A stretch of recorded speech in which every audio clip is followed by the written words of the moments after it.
Hola, somos el Cien Pies Amarillo y esta es nuestra presentación de Arrugas, nuestro juego en alfa. A lo largo de este vídeo comentaremos aspectos y decisiones técnicas que hemos tomado en el desarrollo de este proyecto. Yo soy Iván y hablaré principalmente de la historia, las mecánicas y otras decisiones de diseño. De fondo tenéis un gameplay en el que muero un número exagerado de veces para ser el primer nivel, pero bueno, afortunadamente con las muertes voy encontrando diferentes objetos, así que podré comentar su utilidad. Bien, Arrugas es un juego que de primeras no sabría en qué categoría encasillarlo, ya que hemos ido tomando características de distintos géneros según, fuésemos necesitando. En principio teníamos pensado que fuese un roguelike, que de hecho es, por lo que más está influenciado, y de ahí tomamos características como la generación aleatoria de habitaciones, en el layout de cada piso, y la muerte permanente. Aunque, visto que es un juego en alfa, es un juego relativamente corto, aunque difícil, hemos decidido que con las muertes no tuvieses que empezar de nuevo todo el rato, sino que empezases directamente en el piso en el que has llegado, para simplificar las labores de corrección y el que el juego sea un poco más jugable. Bien, aún así, después de trabajar más en la historia, fuimos pensando en por qué estamos haciendo, básicamente, cuál es el trasfondo de estas mecánicas. Decidimos prescindir de uno de los baluartes o pilares de este género roguelike, como es la acción, ya que en este juego nuestro protagonista no puede atacar a nadie, no puede herir a nadie. Esta decisión viene dada por un concepto que personalmente encuentro muy interesante, como es la disonancia ludonarrativa, ya que Arrugas son las aventuras de un anciano senil. Todo en este juego gira en torno a la demencia, a los padecimientos de las personas mayores, al Alzheimer, aunque no hemos podido plasmar todo esto como quisiéramos por las limitaciones de tanto de conocimiento en Pygame como en el limitado periodo de tiempo en el que hemos tenido que hacer este juego. No hemos podido plasmar la historia tal como nos gustaría, pero a pesar de esto hay numerosas referencias a este mundo de los padecimientos en personas mayores. Por ejemplo, ya el título en sí, Arrugas, es una referencia al cómic homónimo de Paco Roca, recomendadísima la lectura, que trata sobre el Alzheimer y así. También los nombres de los personajes, de los dos personajes principales, como son Tomás y Esel, están inspirados en la Fundación, libro también que trata sobre problemas psicológicos, de percepción y así, que queríamos reflejarlo en el videojuego, pero que debido a estas limitaciones que estaba comentando antes, no hemos podido reflejar completamente. Y también hemos hecho una pequeña referencia a otro tema, pero como son las vacas nazis, pero esto ya no tiene nada que ver. Bien, entonces, como estaba comentando, hemos quitado la acción de este juego porque la disonancia ludonarrativa explica que no es recomendable tener un conflicto entre lo que estamos contando y lo que permitimos hacer al jugador. Entonces, si nuestro juego básicamente es un señor mayor, no voy a decir decrépito, pero muy mayor, agotado por la edad, que ve alucinaciones, o sea, él está en una residencia y está viendo gusanos, está viendo cangrejos, está viendo dragones, está viendo, cualquier clase de bicho inmundo, pues es un señor que obviamente no está en las condiciones como para poder sostener una espada y luchar heroicamente. Es un señor que solo puede andar de una forma relativamente lenta y escapar. Entonces, hemos decidido que las mecánicas sean en torno a escapar, a conseguir objetos, pero nada que no sea relativamente creíble o factible en este caso. Bien, como estaba diciendo también, es una pena estas limitaciones de tiempo y así, ya que bueno, pues nos teníamos montado un mundo ya en torno al personaje, la historia. Hemos querido también hacer algo un poco más complejo en torno, a lo mejor que no sea tan complejo en mecánicas, pero que sea un proyecto en sí, ya que bueno, nuestro juego en 2D y nuestro juego en 3D queríamos que estuviese relacionado, que fuese una continuación casi uno del otro, de bueno, pues en este vamos a escapar de la residencia y en el siguiente pues vamos a centrarnos más en el personaje y en tal. Queríamos que tuviese algo de historia de valor, pero bueno, como estoy diciendo, pues no hemos podido plasmarlo o exprimirlo tanto como nos gustaría. Bien, bueno, en pantalla pues estáis viendo cómo ya he muerto, estoy consiguiendo los diferentes códigos y bueno, hablaré un poco ahora de los enemigos y de las mecánicas de los objetos. Bien, aparte de los enemigos que estamos viendo en pantalla, como son, pues bueno, el típico enemigo estático, el enemigo patrulla, pues más rápido, más lento, tenemos un enemigo también de seguimiento. Tengo que decir que hemos codeado varios enemigos que finalmente no hemos metido en el juego, ya sea porque no los hemos terminado de pulir o porque eran un poco injustos, como son, bueno, teníamos muchísimas ideas para enemigos, alrededor de unas 15 tipos diferentes de enemigos así, pero al final nos hemos tenido que quedar en pues relativamente pocos en comparación a lo que queríamos meter. Pero eso, ya sea porque eran injustos o porque no estaban perfeccionados del todo, pues hemos decidido prescindir de ellos. Estos eran, pues por ejemplo, un mago con un radio de acción que te mataba cuando entrabas en su radio, vaya. O, pues bueno, enemigos un poco injustos de seguimiento o similares. Y bien, en relación a los objetos, hemos prescindido de la píldora, que hablábamos bastante de la memoria porque pues era relativamente complejo, no sabíamos muy bien cómo abordarlo, pero hemos metido una bata y unas gafas. La bata para obtener mayor velocidad de movimiento y las gafas para obtener pues más visión, como estaba hablando antes, de esto de tener una que sea coherente lo que estamos enseñando con lo que podemos hacer. Obviamente pues un señor no tiene casi capacidad de visión y pues bueno, las gafas le ayudan y por eso podemos conseguir llegar a ver más. Y bien, por mi parte hasta aquí, y ahora pues voy a dejar a mis compañeros que sigan comentando temas como la implementación de los niveles y el desarrollo en sí de los enemigos y las mecánicas. La generación de niveles es uno de los elementos más importantes dentro del videojuego. Queríamos tener un buen balance entre un videojuego difícil, pero que al mismo tiempo se sintiese cada vez como algo nuevo, algo diferente, algo fresco, que no frustrase al jugador cada vez que muere y que tuviese que reiniciar el nivel. Por lo tanto, determinamos que la generación pseudo-aleatoria de las salas era la solución a este problema. Cada vez que se genera una instancia del nivel, pues la localización de las salas varía, incluso el tipo de las salas varía.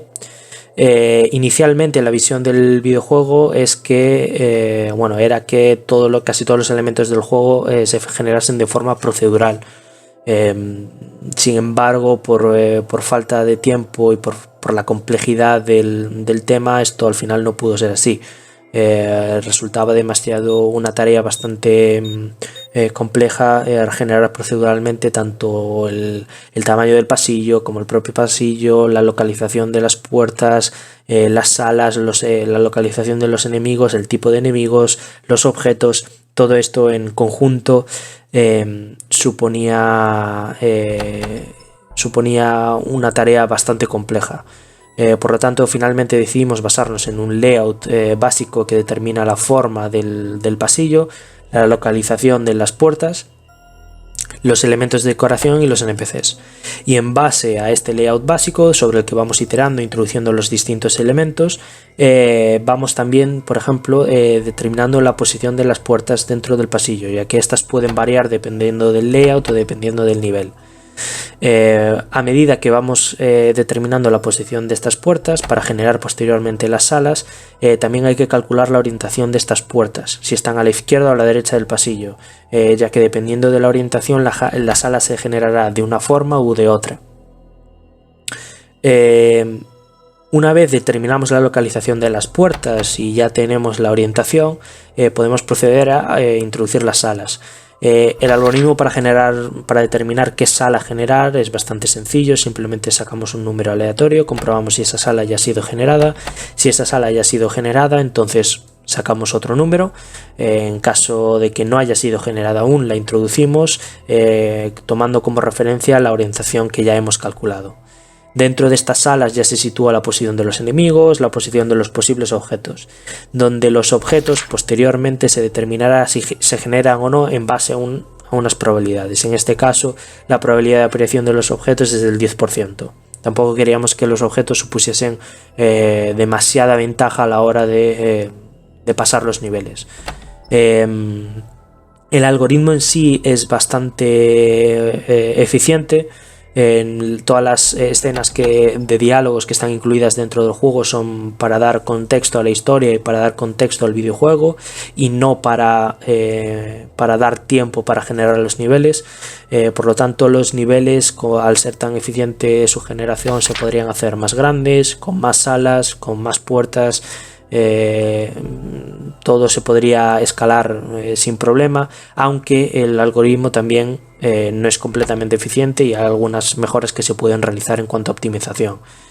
Un aspecto importante también a destacar en la generación de niveles es el orden de dibujado, para evitar bugs visuales, para evitar aspectos mal generados dentro del juego. Se sigue un orden de dibujado, y es que primero se genera el suelo, luego se generan los elementos de decoración con los que no va a interactuar el usuario, como por ejemplo pueden ser las alfombras, y luego se introducen los elementos de decoración con los que sí interactúa el usuario, y finalmente los muros. Todo esto para evitar en mayor medida los bugs visuales o aquellas o que por ejemplo una tile de suelo esté por encima de una maceta, o sea, se genera por encima de una maceta o una planta, etcétera, para tratar de evitar estos problemas. En esta parte del vídeo nos centraremos en pasarnos el último nivel del juego. Como ya se ha podido ver en otros niveles, a medida que vamos bajando de piso, vamos aumentando la dificultad de los enemigos. Los más básicos sería el gusano, que es un enemigo estático que básicamente únicamente tiene una pequeña animación que va cambiando en el tiempo. Luego aparecieron enemigos un poco más complejos, como puede ser el cangrejo o la rata, que básicamente se mueven entre dos puntos fijos del mapa, y en función de la velocidad que tienen, pues se genera un sprite o el otro, ya que el comportamiento de ambos es muy similar. Luego, cuando se pasó al segundo nivel, ya se pudo apreciar que aparecían enemigos un poco más complicados, como podía ser el enemigo que te persigue, que ya dispone de cierta inteligencia artificial y es capaz de en función de la posición en la que se encuentra el jugador con respecto al propio enemigo, si éste entra en un radio de acción, el enemigo empieza a perseguirle. Habíamos añadido también otro sprite en el juego para ese mismo personaje, pero no llegamos a usarlo, ya que nos pareció que era suficientemente complejo con uno.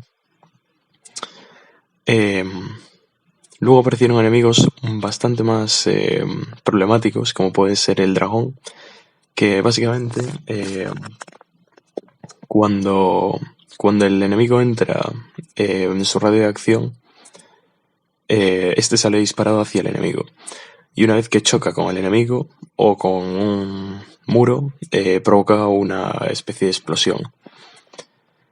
Y una vez que impacta con este, desaparece. Como se puede ver ahí, hay algún pequeño bug, como el de la rata. En función de cómo se genere, puede quedarse atascada con el muro. Luego añadimos este personaje, que sería un árbol que va generando enemigos. Y estos enemigos básicamente son murciélagos que tan pronto chocan con un muro, desaparecen. Se desactivan de la escena. Al principio nos dio algunos problemas el tema de cómo hacer para desactivarlos de la escena y tal, pero al final decidimos que simplemente quitándolos del grupo que se encarga de pintarlos por pantalla sería suficiente. En caso de haber tenido más tiempo, podríamos haber implementado algún personaje más. Como ya dijo un compañero mío antes, intentamos implementar algún otro tipo de enemigo, como por ejemplo el que al entrar en un radio te mataba, pero por falta de tiempos y un poco de recursos y tal, no pudimos terminar de implementarlo completamente y no se encuentra en la versión definitiva del juego. También hemos añadido un contador de muertes al juego para poder comprobar cuántas veces nos costaba pasarnos los niveles, porque al principio resultaba bastante complicado. Y aunque de base no tiene mucho sentido, y ya que solo puedes continuar el juego, no puedes reiniciarlo y volver a ponerlo a cero. Pero bueno, si hubiéramos podido tener un poco más de tiempo, podríamos haber implementado la posibilidad de una nueva partida que generara el nivel de nuevo y pusiera este contador a cero de nuevo. Como ya se ha podido ver, el personaje tiene que ir recolectando cartas para conseguir un código y llegar al final del nivel.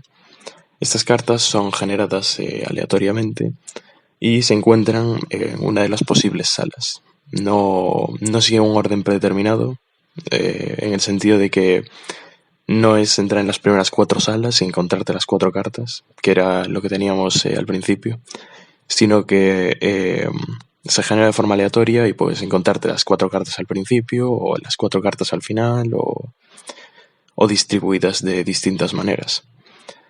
Lo que sí, la distribución de estas cartas no te dice en qué posición del código se posiciona ese número, por lo que aunque tengas los 4 números, sigues teniendo 24 posibilidades una de entre 24 posibilidades de que el código que tú pongas esté bien. Sabes los números, pero no sabes en el orden en el que van. En las salas que no se encuentran las cartas, hemos posicionado unas palancas que hacen la misma función. Una vez que las accionas o coges la carta, la puerta que se cierra tan pronto entras se vuelve a abrir y te permite salir de la sala y poder continuar hacia la siguiente sala. Bueno, y aunque en este intento se pueda ver que se completa el nivel a la primera, el contador de arriba ya indica que ha llevado bastante tiempo poder terminar el juego. Hasta aquí todo, y esperamos que os haya gustado nuestro trabajo.